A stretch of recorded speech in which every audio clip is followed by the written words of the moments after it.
None of the people who I was in close relationship with, I communicate with at all this year.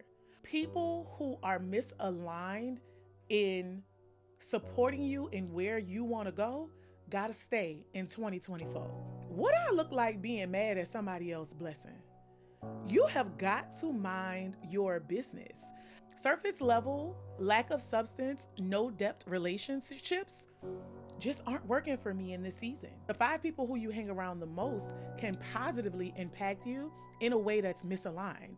So it's important to audit who you are around, period. I learned this year that I can't be the girl who just pray in the shower and get dressed and get ready for the day. I have to have spiritual routines, spiritual practices, and spiritual maintenance. I am partnering with God, I'm trusting my gut, and I'm going for my goals.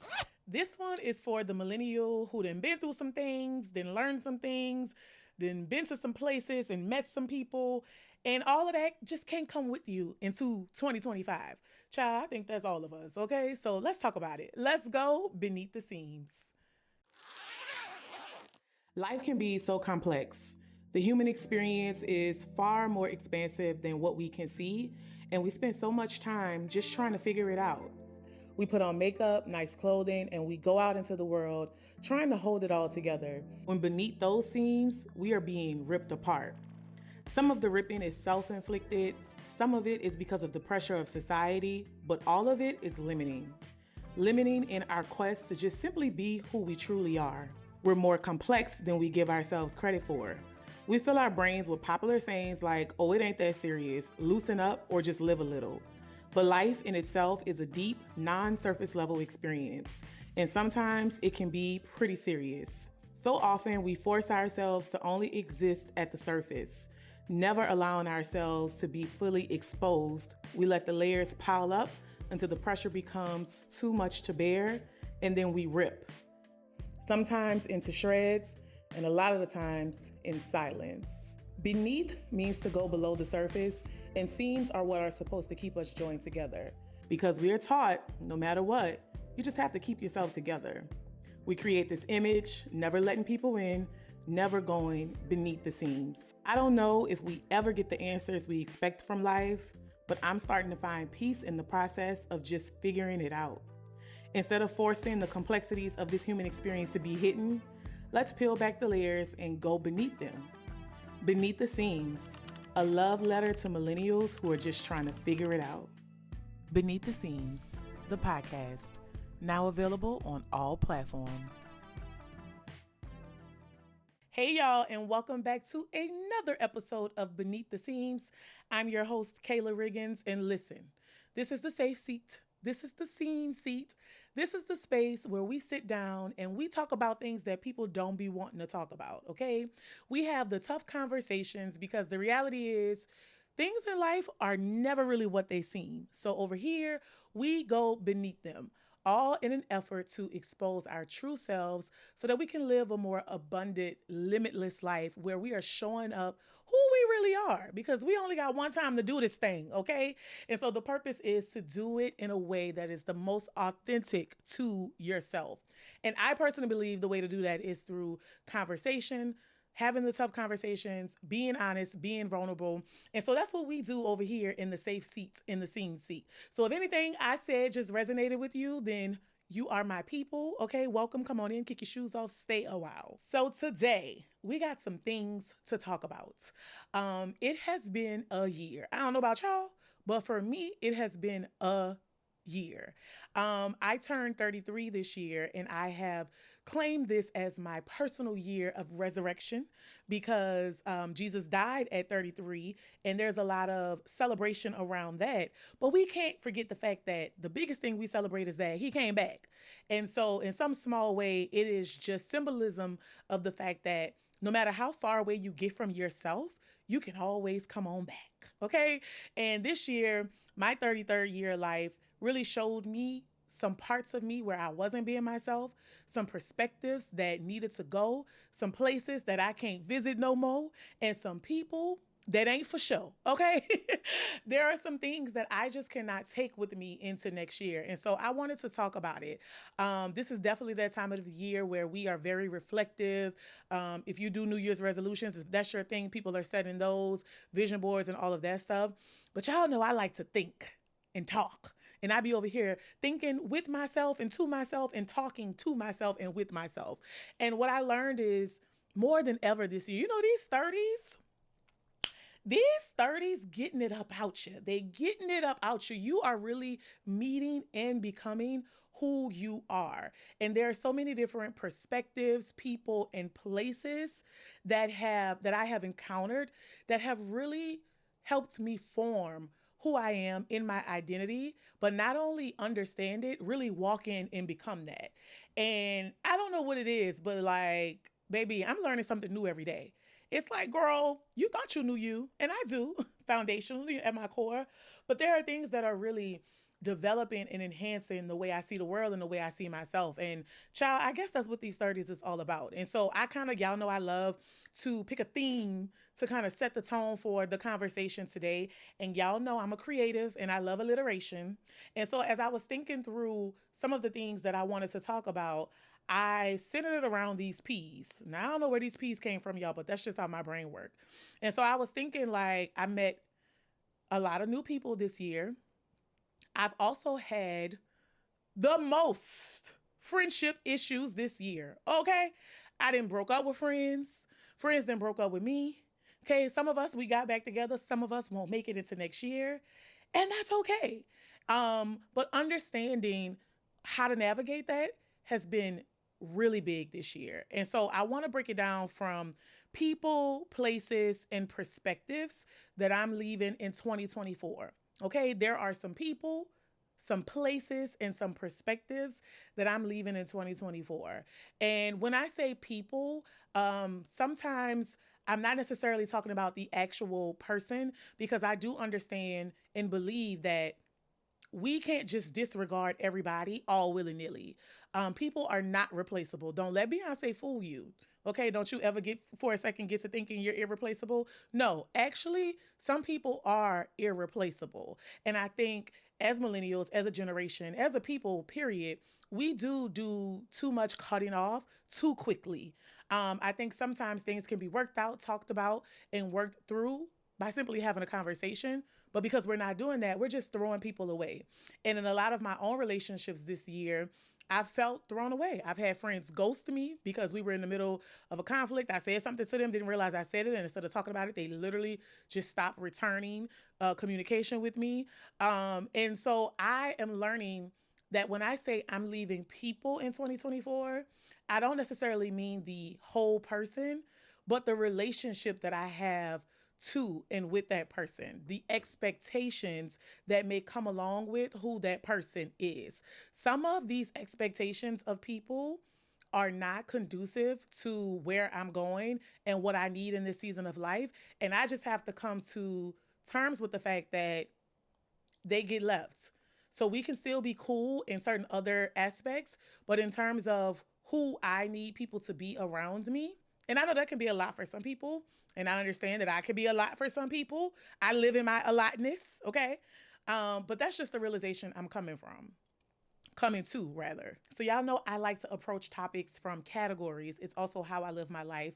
And I think most of us were always trying to improve in categories, spiritually, physically, financially, emotionally, all of those things, right? Relationally. And so I want to break this into those categories of people, places, and perspectives. So when I say people, I'm speaking in regards to relationships with people. When I say places, I'm talking about mental spaces, not necessarily like physical places, even though it's some of those places I need to leave in 2024 as well, like places where they charge you to park.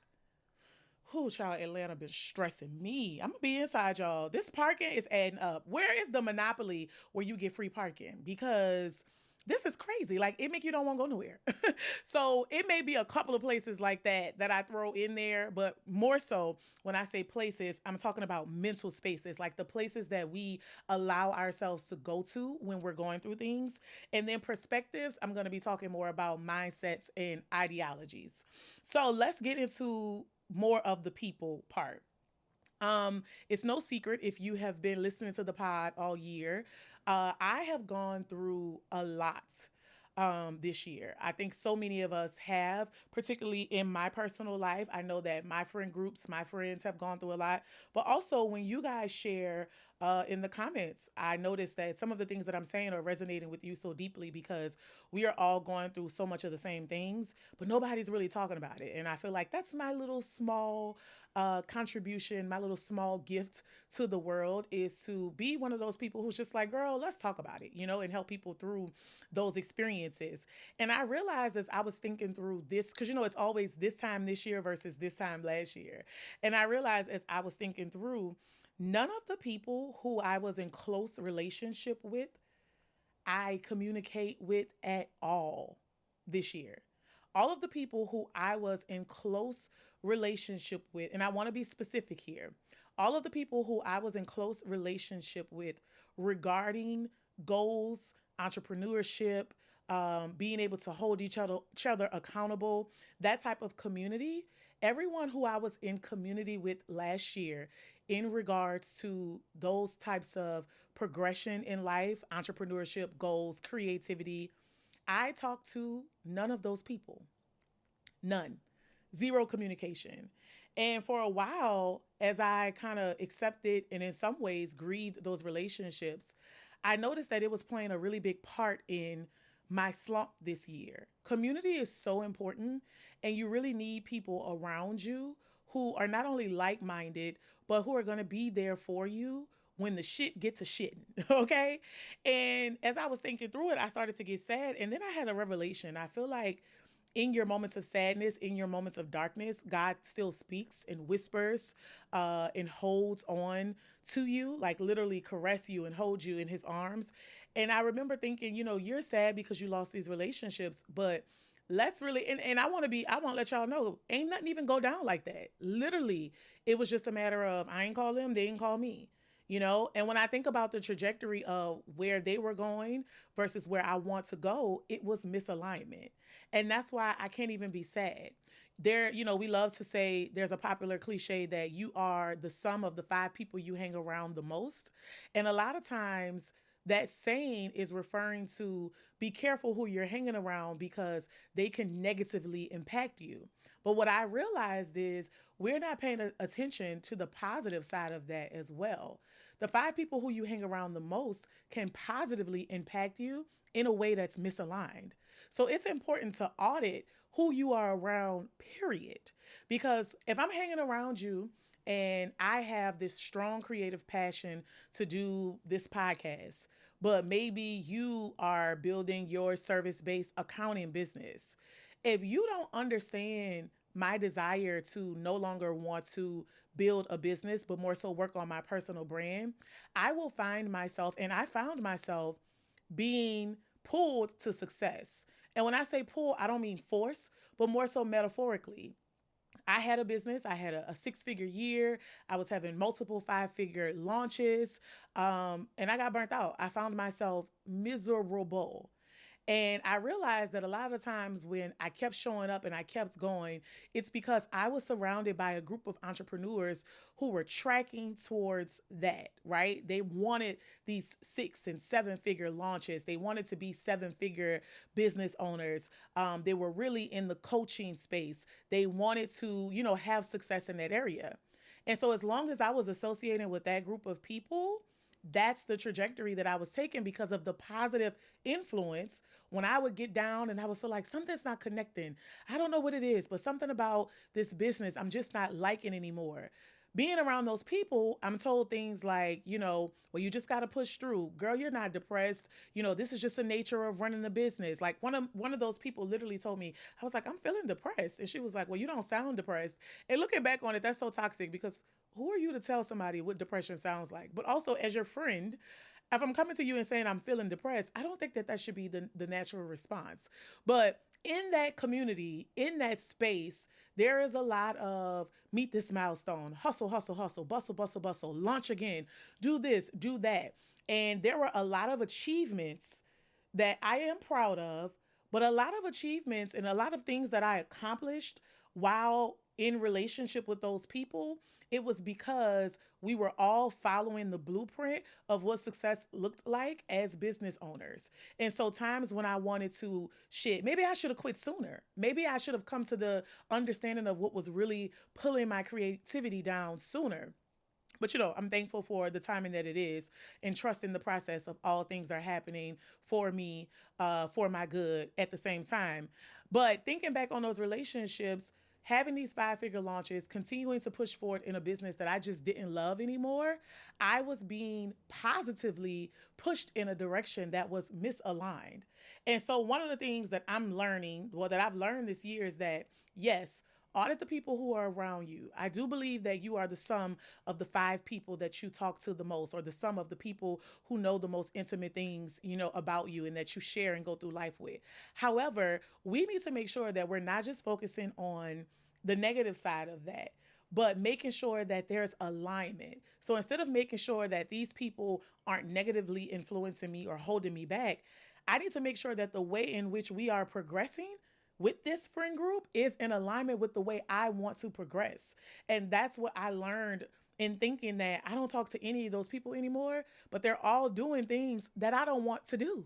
Great things, by the way, beautiful gowns, but I don't want to do that. And so as there started to be this major disconnect, um, I guess we just no longer had things in common. And, people say certain stuff like when you're creative, people, I guess they don't mean no harm, but then maybe they do. They need to watch your mouth. They need to watch their mouth in my Nicki Minaj voice. Watch your man and watch your mouth. I try to live my life believing that most people don't mean any harm, but people should be more careful.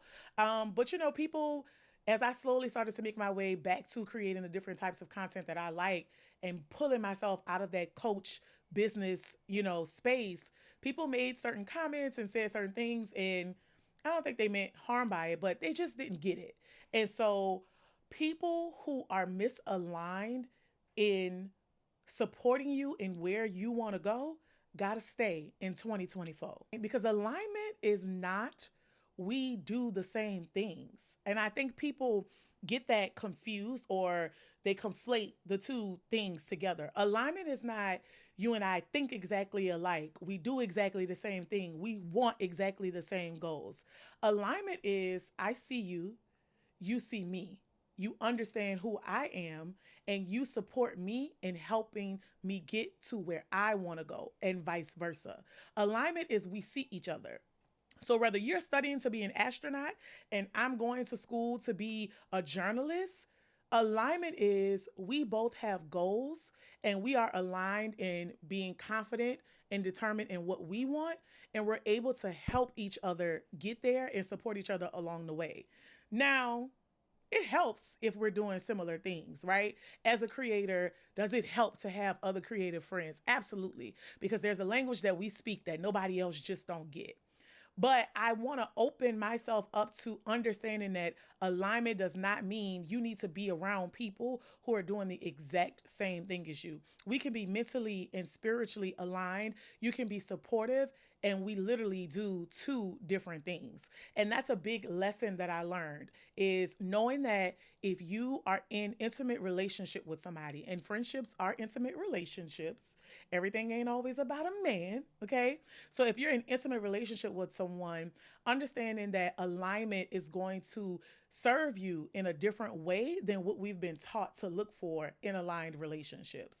And so those types of people, I just can't be friends with you just because we do the same thing. Or I don't want to be so quick to think we're in perfect harmony because we're both trying to have a 6-figure quarter.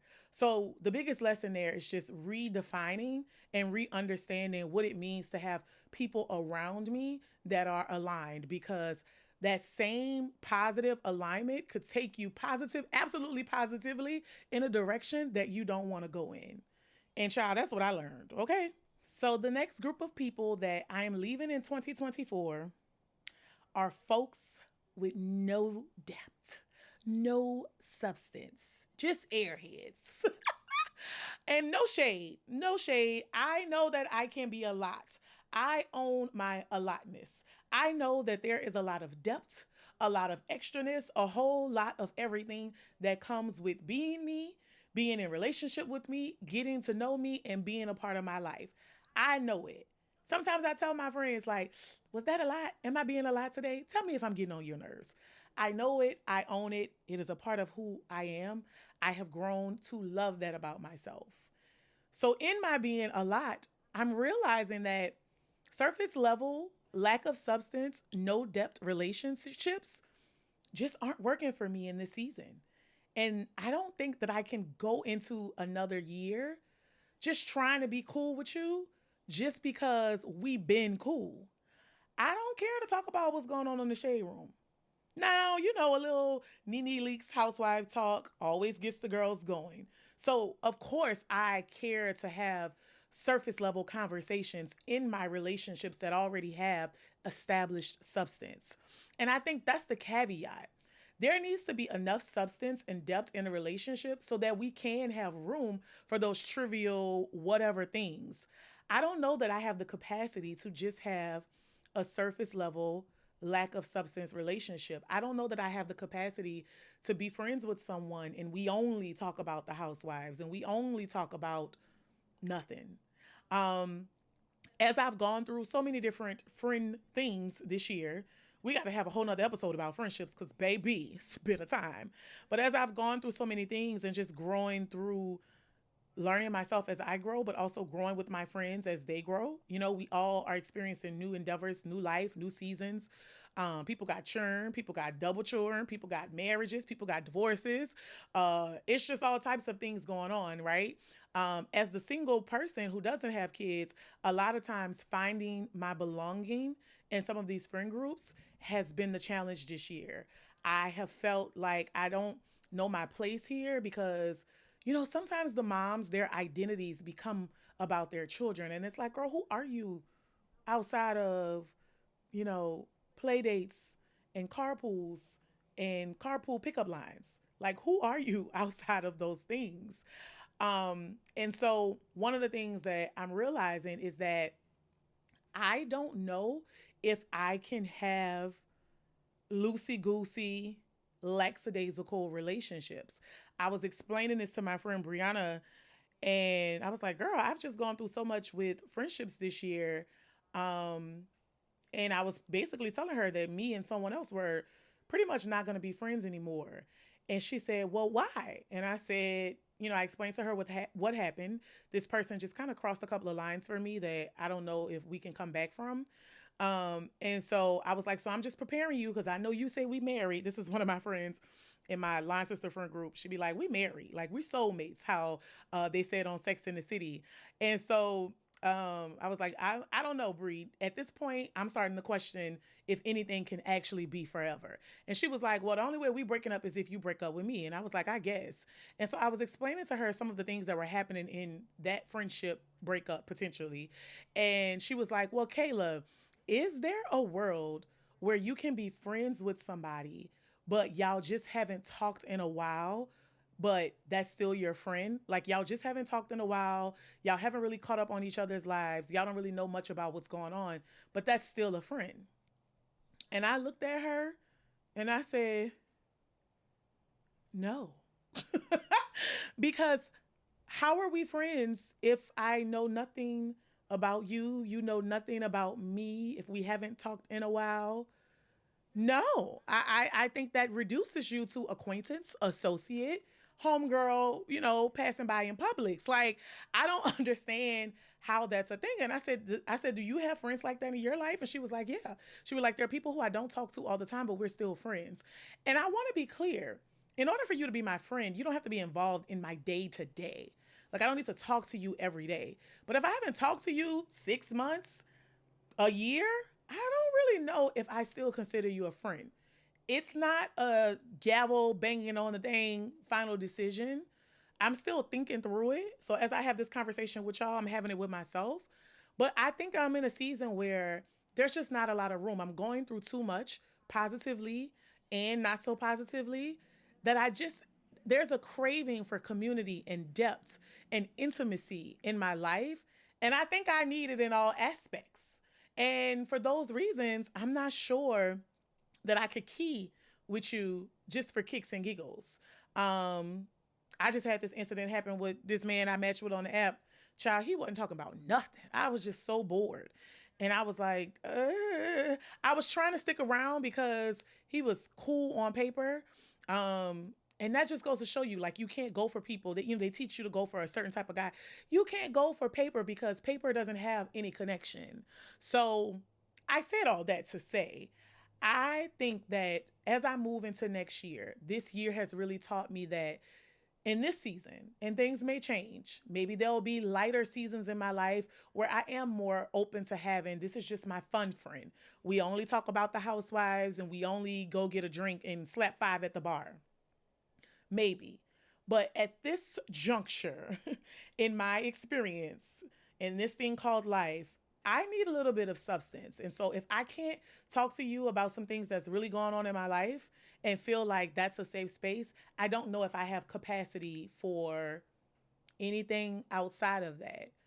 I love talking about absolutely nothing with people who I also can have substantial conversations that have depth and intimacy. So if you ain't got no soul, no substance, no conversation, and you slowly just don't hear from me no more in 2025, that's why. What Beyonce say? If I don't pick up the phone like I used to, okay, for you, don't you take it personal. If I don't do all the things that I used to do to you, I ain't mad at you. Oh, child.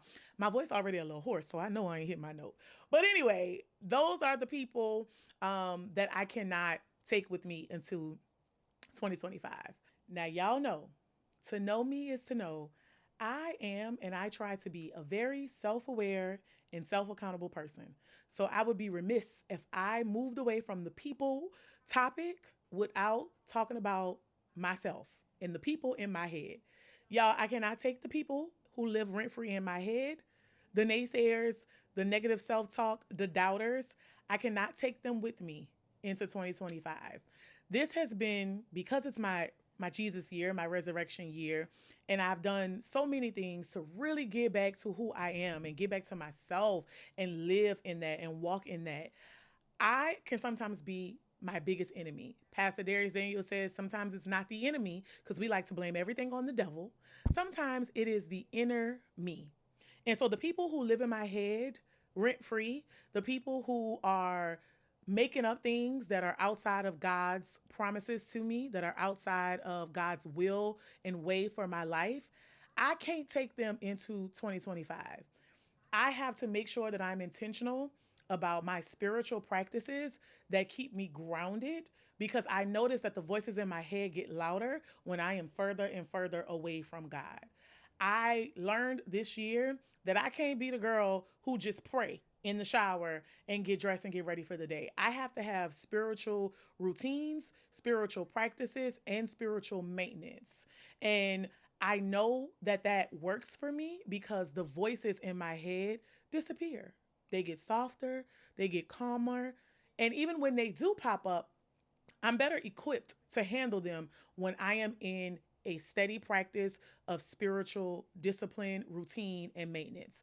And so I have to get back to that in 2025. And so the people who live in my head, the people who try to challenge all of my positive thoughts with a negative one, you've been evicted. You got to go. You're going to stay your ass in 2024. Okay? The last people I'm leaving in 2024 is everybody's son. All of them. I'm just kidding. I'm just kidding. Y'all know I want me a man. But I'm also cool with navigating life without one if that is what's written in the cards for me. I want it to happen, but if it doesn't happen, I'm not going to be sad and down about it. So I'm not leaving everybody's son in 2024. Well, all of the sons that I met this year, yes, I'm leaving them in 2024. But I'm open to meeting other people's sons in 2025. But I'm gonna create a larger conversation about this in an episode, but I'm gonna take y'all advice and I'm gonna try this whole law of attraction thing because y'all know I don't necessarily not believe in the law of attraction, of attraction, but I think there are some caveats that aren't discussed enough, which is that some things are by chance. There are some people who are all of the things that you say you need to be to qualify for a great partner and attract your mate, and that still never happens for them. So I think it's deeper and bigger than just do these things and it'll happen. And then I also wonder if these laws of attraction and all of these ideologies that were written into the world, do they apply for the time period we live in? You got to fact check and gut check like a lot of the laws. Like, let's take out the law of attraction, which is a theoretical law. Let's think about a literal law. There are so many laws on the books that no longer dictate how we live in modern society. When you think about social media and how you can sue people for slander and libel and all of these other things, laws have to be constantly reviewed and rewritten based on the progression of society. So I'm just wondering in my mind, and tell me if I'm overthinking, if these theoretical laws like the law of attraction, the law of diminishing return, and all of those things, do they also need to be rewritten and revised based on modern society? I think when the law of attraction became a thing, we lived so differently. The world was so different. Or are these theologies that go with us no matter how modern the world becomes and no matter how much life progresses us forward? I don't know. I don't got the answer, Sway. I don't know. But it's something that I'm thinking about. And so while I'm leaving these sons in 2024, I'm going to try it y'all way and I'm going to update y'all with the law of attraction stuff for 2025 and we will see what happens. Okay. So those are all of the people that I am leaving in 2024. So let's get into some perspectives. That's the next P. I was gonna say that's the next piece, but that too. The next P in these categories is perspectives, right? I am no longer carrying around the what if it's too late perspective. In the last episode where I sat down with my friend and big sister in Delta, Imani, she really snatched my edges, but she really laid the framework for what I believe my mantra is going to be in 2025, which is I can literally do whatever I want. And so I'm no longer holding on to this perspective of maybe it's too late, maybe I'm not good enough, maybe only this group of people gets to experience these types of things. I want to embrace perspectives that are more in alignment with what I want for my life. And so basically all of that negative self-talk with those, those people who live in my head who gotta go, just all of these perspectives of what things can become, I want to eliminate that. And the biggest one for me is perspectives that are rooted in metrics. And when I say that, I mean allowing metrics to matter in regards to my mental. I can no longer allow metrics to determine how I mentally feel about myself, my art, the way I think, and who I am. It is some of the wiring and programming that's really causing us not to put our ideas out there, put ourselves out there, and experience things. And so I'm talking about everything from small metrics, as in reviews on Yelp saying that this restaurant was nasty or that this experience wasn't worth the money. That's limiting to me. If I want to go eat there, I'm going to go try it and see what it's about for myself. If I've been wanting to go experience this thing, I'm going to go do it. And when it comes to metrics that determine how I feel mentally, I am not allowing views, social media, podcast listenership. I will assess those things where they are needed in my business professionally, but I will not allow them to penetrate mentally and affect me personally in terms of whether I'm good enough, whether is what I say valuable enough? Do people care to have these conversations with me? None of that stuff in regards to my art. Okay. I am partnering with God. I'm trusting my gut and I'm going for my goals. That's a mantra in itself. I'm partnering with God. I'm trusting my gut and I'm going for my goals. That was good. The Lord just downloaded that in me. In addition to the mantra of I can literally do whatever I want, I'm adding that in for 2025. I didn't plan that. That literally just got downloaded into me as I was talking it out with y'all.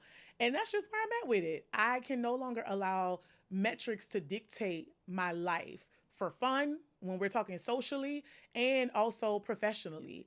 I need to be able to let go and be able to put myself out there no matter what, because the reality is we don't make it out of hit this alive. None of this, okay? And I want to be in the space of just try it. Just do it. What do you have to lose? Is it going to hurt you? And I need to get more in that headspace of I can do whatever I want and not letting outside factors such as fabricated data dictate whether or not I'm good enough. And when I say fabricated, I don't mean it's not real, but it is made up, right? So, yes, if someone viewed your video 1,000 times, that's a real number. But in terms of what that means, that's made up. 1,000 views does not mean it was good. 1,000 views does not mean it was bad. That is made up. And so that is the perspective that I want to shift in my mind in regards to how I show up and continue to operate in my gifts. Now, the next perspective that I want to shift is really in alignment with this whole metrics conversation. And it's truly just not minding your own business. Like, we have got to mind our business. I feel like I do a healthy of enough job of minding my own business and staying the course of what I want, but I would be less than human if I didn't say sometimes the outside noise doesn't penetrate. We have got to just mind our business, because the reality is you really don't know what anybody else got going on in their life, in their bank account, or nothing. And what kind of made me want to talk about this is earlier this year, well, actually a couple of months ago, there was a lot of discourse online when the Sephora Squad influencers were announced. I mean, people were in an uproar. And I scrolled through some of it, I consumed some of it, but because I don't really exist directly in the beauty world in terms of a content creator, it's just not heavily on my radar. But I did see it because it was just that big and everybody and their mama had something to say. And I just remember thinking, as I was watching people be outraged, I had a thought and I was like, what I look like being mad at somebody else's blessing? You have got to mind your business. And while I wasn't outraged, I think it was just a reminder for me to remember you don't know what people prayed for. You don't know what blessing is in store for these people, or why this is where they get this reward at this point in their lives. It reminds me of when I worked at BET many moons ago at this point, and I came in making more than the girls. Now, the girls shouldn't have even known this, because you shouldn't know what people are making, but that's a whole nother conversation. Part of the problem, BET was just a playground of girl. Anyway, let me go ahead and move on before I be to say something. Um, but yeah, I was making more than the girls, and the girls found out, and it was just this uproar in the office. And they tried to get one of my friends in on it because I was making like a couple of dollars more than her too. And my friend said to them, and our friendship was very new at the time, but she's just a solid person. And she said, why y'all mad over this? They was like, first of all, taking it out on her is crazy. And she was like, if you're mad, go take it out on the people who are paying her and decided to pay her this rate. So being mad with her because they treated me so, y'all, it was bad. Like, they treated me so poorly. But taking it out on her is crazy. She didn't make the decision to pay herself more than y'all. She said, and secondly, y'all don't know what that girl prayed for. Like, y'all don't know what that girl need in her life right now to where God blessed her with this job to make that amount of money. And that sometimes people say stuff. If I brought that up to her, I don't know that she would even remember. But sometimes people say stuff that sticks with me my whole life, and that's one of those things that has really stuck with me, is when you see people experiencing a blessing or a win or even something that you want. I think it is okay to be jealous, because I think jealousy reminds us of the fuel that's burning inside of us and just reminds us of what we want. I don't think jealousy always has to be a negative thing, but I do think it's important to never feel like someone didn't deserve something. I think those are two very different feelings. For me to be jealous, it's just like, oh, wow, I'm happy for her, but I want that for myself. Let me go get that. It's reaffirming that that's something I want. And that's why I'm jealous. I think that's the positive side of jealousy. But feeling like someone doesn't deserve what they got, now you're trying to play God. And I don't like that. What I look like being jealous or mad about somebody else's blessing. And that whole Sephora Squad fiasco just reminded me that you got to mind your business. You have to stay in good graces with your God and believe that what you see happening around you and what you see becoming possible for other people is also possible for you too if you just mind your business. Okay? And that is I'm talking to you guys and with you guys, but I ain't talking at y'all. I'm telling you that that's a lesson I learned for myself as I watched all of that stuff go down. So just being very mindful about not being so outraged about what people do and don't deserve because it's all subjective. And so if we just put more of that energy and focusing on attracting, see what I did there, what we want, then I think we will all be in better alignment with being able to achieve those things and being genuinely happy towards other people when they do get rewarded and blessed in those ways. And so the last P, I kind of did them out of order, is places. And I don't mean literal places, but more so mindsets, like places that we go to metaphorically or spiritually and find ourselves stuck. There are some places that I just cannot allow myself to go to in 2025.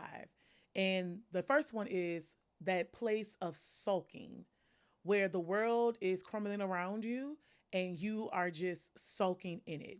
Now, I want to be specific here because I do think it's important to feel and to let yourself feel. I think those things are real. But the way I'm rewiring this in my head is you can go, but you can't stay there. So think about like a childhood outing. Your mama would let you go to the skating ring, but you couldn't stay there. You had to come home. Your mama would let you go to your best friend's birthday party, Chuck E. Cheese, whatever it was, but you can't stay there. Your mama would even let you sleep over at your best friend's house, but you couldn't move in. You cannot stay there. And getting back in touch with that inner child this year has been so helpful for me because it really helps you navigate this adult shit. And one of the things that is helping me reframe my mind around sulking, around being depressed, and around staying in dark places so long is that it's okay to let yourself go, but you need to have spiritual routines, maintenance, and almost like an SOP, a standard operating procedure on how to pull yourself out of it. So it's like, okay, Kayla, you've been here for a week. It's time to go. You can't stay. And that's just the mantra around those mental places that are not so positive. Allow yourself to go there because you are a human being and you don't want to not feel and not take it. You don't want to take away from that experience, the human experience. So you can go be sad, go be depressed, go be lonely, go be unsure, but you cannot stay there. So coming up with the different things that I need to do when I feel myself going to or in those places to make sure that I always go back home and I return back to a place of grounding, a place of being reassured, a place of being spiritually connected. When I finish flushing those things out, remind me to share it with y'all because I want us all, I feel like we all should have those fill my cup up things, like those ways that we bring ourselves back to each ourselves when the world pushes us a little far away from the core and the foundation of who we really are. Because at my core, I am a joyous, happy person. I be outside, be the worst day of my life. I be having $5 in my bank account. And people be like, I would have never known. You were so happy. You were so this, you were so that. And I don't know what that is. Like, I can't even try to be sad. Like, and I think it's just me speaking, me operating from my subconscious, which is a naturally joyful, grateful person. I think that shines through even when I'm in those dark places. So just making sure I have a a process in place to pull me out of those dark spaces to make sure that I always get back to my core. So, those are all the people, perspectives, and places that can't go with me into 2025. Okay. I want to know if you want to keep it in those same P's. Let me know in the comments what people, what places, what perspectives you can't take with you into the new year. No pressure to keep it in the P's. You can speak freely, but just what are you not allowing to come on over with you into a new year of life, a new lap around the sun? Let's keep the conversation going in the comments. And this is the part of the show where we go beneath the comments. And there aren't a lot of comments lately because, I took a little hiatus. I know. Pray for me, child. Pray for me. I am promising myself that I'm going to do better next year with being consistent, but I am proud of the 22 episodes at the time of you hearing this one that I have published this year since relaunching this podcast in March. So I am proud of that. A little pat on the back for that. But I do want to be even more consistent and more communal as we grow the podcast into next year. So this is the part of the show where we go beneath the comments, which is where I read some of you all's comments. Sorry, that was it started playing. Some of you all's comments from prior episodes on the pod. So this is where you get to ask me your questions, give me your feedback, whatever it is you want to say, and then of course I read some of them on the pod. And so I wanted to highlight this one because it was actually left on Apple Podcasts, which is so nice. If you are listening on Apple Podcasts, which according to the metrics, now I told y'all I ain't gonna let the metrics ruin my life, okay? I ain't gonna let the metrics ruin my mental. But according to the metrics, y'all be listening over there on Apple Podcasts. So I don't know who you girls are, but I appreciate you for being over there. And if you find it in your heart, if I said anything that has resonated with you, leaving me a review is very helpful because it helps more people discover the podcast. Allegedly, that's what I've been told. So it would be very nice if you did so. And so on November 25th, is this Delias? I always mess y'all names up. Dallis, Delias R. Is that Delilah? No, that's not Delilah. The title of her review is Truth, Truth, and More Truth. I love that. She said, I love your podcast and appreciate your willingness to help us all navigate this world as you're navigating it yourself. I hope you do a Zoom call one time. And I love this so much because she said, helping us all navigate this world as you're navigating it yourself. Exactly. That's it. I'm just sitting here yapping my yap with the hope that you will in some way hear what I say and be inspired, encouraged, or motivated to take action with really living in your own truth. And expressing yourself and having an authentic experience that is not of the opinions of other people, that is not inflicted by outside things. We only get to do this thing one time, y'all. And I'm trying to be more intentional about making sure I do it my way. And that's what I want y'all for y'all too. So thank you so much for your comment in regards to the Zoom. She said she hopes that I do a Zoom. I've talked about it extensively because y'all know I'm trying to figure out what is the best way to build community around the pod. I think I finally have the answer. So I'm going to be working on putting that out in 2025. So in the meantime, because I do want us to have monthly Zoom calls where we could just sit back and key and cut up and really have these conversations and that we can start to meet each other beyond me just sitting here yapping.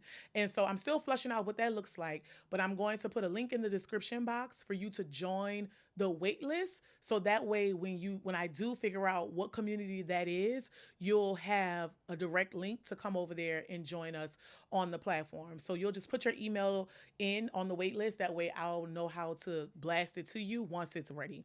So if being a part of the community, my people, is something that you want to do, just make sure you register with your email. And that way, when it rolls out top of 2025, you'll be the first to know, because I'm being very intentional and serious about going after my goals. What it is I said, I'm trusting God, going with my gut, and going after my goals. Okay? Period. All 2025. Because I can literally do whatever I want. All right, y'all. Let's keep the conversation going down in the comments. And listen, no matter where you are in life with your people in your life, the perspectives that you have in your mind, the perspectives that have been placed on you, or maybe it's, some places that you no longer want to go, either metaphorically speaking or physical places you may not want to go. Whatever it is you're navigating that this year has taught you and that you want to not take with you into 2025, I just want you to be easy on yourself. I want you to love yourself through the process. And above all, I want you to simply find peace in the process of just figuring it out. I will see you guys next time. Bye.